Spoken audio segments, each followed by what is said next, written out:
یہ نام حسین کی وجہ سے یہاں جمع ہوئے ہیں۔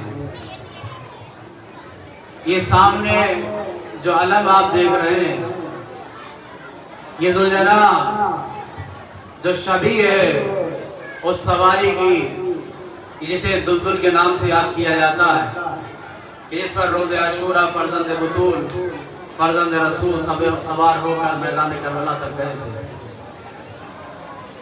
یہ جلوس، یہ عزا، یہ ماتمداری اس بات کی علامت ہے کہ یزید ہار گیا، حسین جیت گئے۔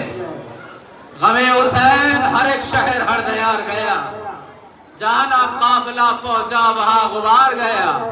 تھی کربلا میں اگر جنگ شہزادوں کی، قلم میں دم ہو تو لکھ دو حسین ہار گیا۔ دنیا یہی سمجھتی رہی کہ دو شہزادوں کی جنگ تھی، نہ، یہ غلط فہمی ہے۔ میرے سامنے جو اتنا بڑا مجمع ہے، جہاں تک میری آواز جا رہی ہے اور یہ پروگرام جو لائیو چل رہا ہے، جہاں جہاں بھی دنیا کے جس خطے جس کونے پر بھی اس بات کو سنا جا رہا ہے، وہ اس بات پر غور کرے کہ آخر حسین کون تھے، یزید کون تھا۔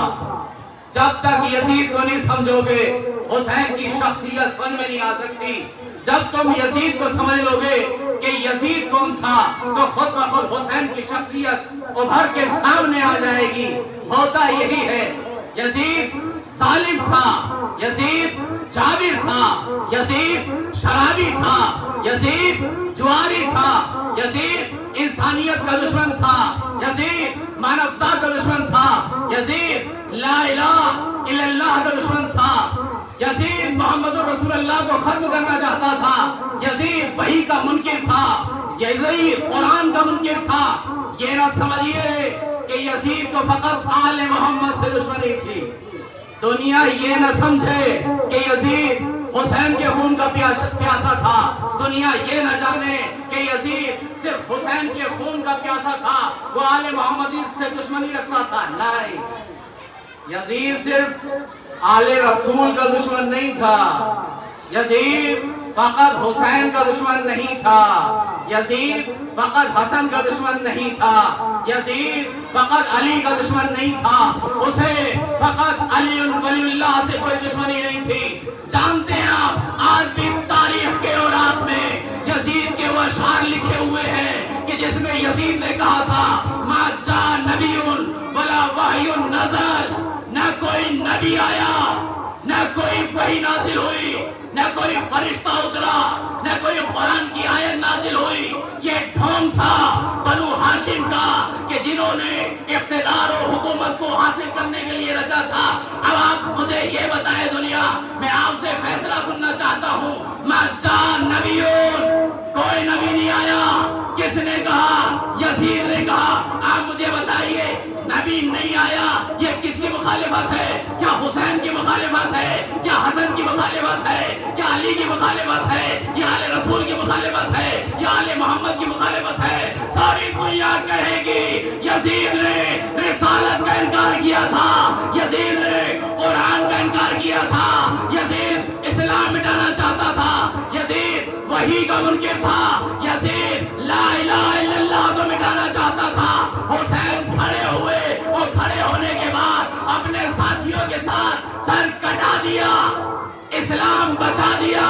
آج لا الہ الا اللہ باقی ہے تو حسین کی وجہ سے، آج محمد رسول اللہ باقی ہے تو حسین کی وجہ سے، آج قرآن باقی ہے تو حسین کی وجہ سے، آج وحی کا احترام ہے تو حسین کی وجہ سے، آج ملائکہ پر یقین و ایمان ہے تو حسین کی وجہ سے، آج اسلام باقی ہے تو حسین کی وجہ سے، آج مسجدیں آباد ہے تو حسین کی وجہ سے، آج صدائے تکبیر اللہ اکبر جو ساری دنیا میں جو آواز گونج رہی ہے، حسین کی وجہ سے باقی ہے۔ اگر حسین قربانی نہ دیتے تو یزید تو اپنے مقصد میں کامیاب ہو گیا تھا۔ تو ذرا سوچنا پڑے گا سارے عالم انسانیت کو، سارے اسلام کو، کہ آخر یہ یزید کون تھا، مقصد کیا تھا؟ وہ لا الہ الا اللہ کا دشمن تھا، وہ محمد رسول اللہ کا دشمن تھا، وہ قرآن کا دشمن تھا، وہ وحی کا دشمن تھا. بس آخری بات ہے، وہ دین کو مٹانا چاہتا تھا، وہ اسلام کو مٹانا چاہتا تھا. اب ذرا دنیا یہ بھی تو سوچے، یہ کس کا بیٹا ہے جو دین مٹا رہا ہے، جو لا الہ الا اللہ کو مٹانا چاہتا ہے؟ کیا یزید کلمہ نہیں پڑھتا تھا؟ پڑھتا تھا. دنیا اسے مسلمان کہتی ہے. ذاکر نائک نے تو یہاں تک بھی کہا کہ اسے کافر نہ کہو، لعنت نہ بھیجو، اسے رضی اللہ کہنا چاہیے. ہو سکتا ہے اللہ اس سے راضی ہو جائے. آپ مجھے یہ بتائیے، جو لا الہ الا اللہ ختم کرنا چاہتا ہے، کیا اللہ اس سے راضی ہو سکتا ہے؟ فیصلہ کرے مسلمان. جو محمد رسول اللہ مٹانا چاہتا ہے، کیا اللہ اس سے راضی ہو سکتا ہے؟ نہیں. دیکھنا پڑے گا کس کا بیٹا تھا. آج ہمارے سماج میں کوئی غلط کام کرتا ہے تو یہی کہا جاتا ہے کس کا بیٹا، کس کا بیٹا ہے؟ فلاں کا بیٹا ہے، فلاں کا بیٹا ہے.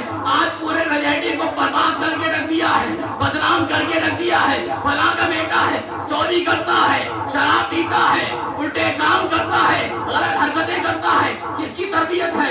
کس نے پالا ہے؟ فلاں کا بیٹا، فلاں کا بیٹا. میں نے کہا فلاں کو بیچ میں کیوں لا رہے ہو؟ اس کی غلطی ہے، اسے کہو. تو دنیا یہی کہے گا، یہی کہتی ہے کہ نہیں، تربیت کا اثر ہے. اگر صحیح تربیت کی ہوتی تو آج یہ شراب نہ پیتا، آج یہ سماج میں برائیاں نہ کرتا. تو اب کہنا پڑے گا یزید جو کہ مخالف اسلام تھا، یزید جو کہ اسلام کو مٹانا چاہتا تھا. اب ذرا یہ بھی تو دیکھو یزید کی تربیت کس نے کی تھی؟ اس کا باپ کون تھا؟ اس کا دادا کون تھا؟ جب ہم نے باپ کو دیکھا تو باپ کل ایمان کے مقابلے پر آیا. دادا کو دیکھا تو رسول اللہ کے مقابلے پر آیا. دنیا غور کرے اور سمجھے کہ آخر وجہ کیا ہے. کیوں حسین نے اتنی بڑی قربانی پیش کی؟ کیوں حسین نے اپنا سب کچھ اٹھا دیا؟ یہ سارے عددات یہ جتنے بھی یہاں جمع ہیں، دنیا جانتی ہے آج ملک کا کوئی خطہ، کوئی قریہ، کوئی بستی ایسی نہیں ہے جہاں صدائے حسین نہیں بلند ہے.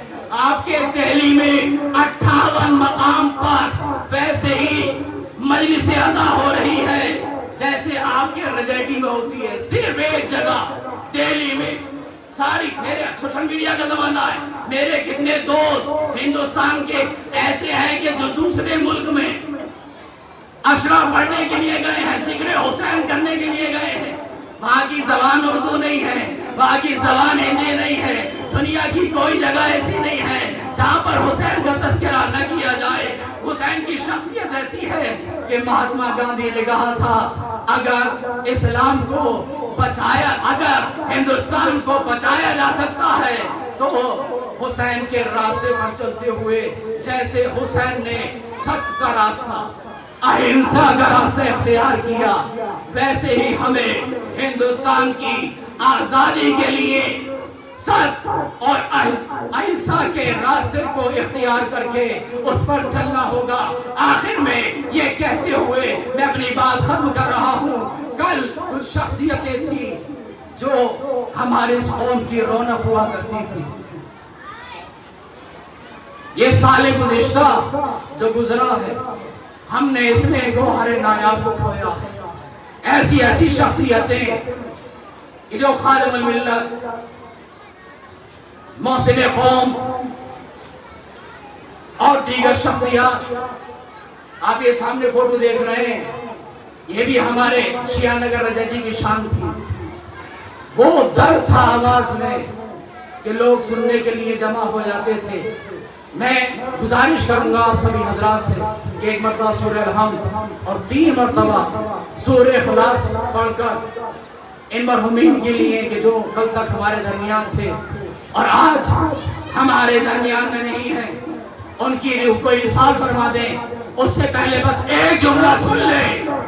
یزید اسلام کو مٹانا چاہتا تھا، باپ کل ایمان کے مقابلے پر آیا، دادا رسول اللہ کے مقابلے میں بدر سے لے کر خندق تک لشکر کشی کرتا رہا. بڑے بڑے پہلوان، یہودی پہلوان لے کر آیا، عیسائی پہلوان لے کر آیا کہ جس کی تعریف پہلو رسالت میں بیٹھے ہوئے صحابیوں نے کی. ہم اس کی بہادری کو جانتے ہیں. 70 لوگوں کے لیے اکیلا کافی تھا، لیکن دنیا نے دیکھا اکیلے علی نے، چاہے وقت کا عمر ابن عبدود ہو یا خیبر کا یہودی مرحب و انتر ہو، سب کو علی نے ڈھیر کر دیا۔ اور آج بھی دنیا نے دیکھ لیا کچھ وقت کے مرحب و انتر علی کے بیٹے کو ہاتھ دکھا رہے تھے، آج ساری دنیا نے دیکھا 12 دن کی جنگ کے بعد مرحب و انتر ڈھیر ہو گئے، علی کا بیٹا شان سے نماز ادا کر رہا ہے۔ بس آخر میں گزارش ہے عمر مومن کے لیے ایصال ثواب کرتے ہیں۔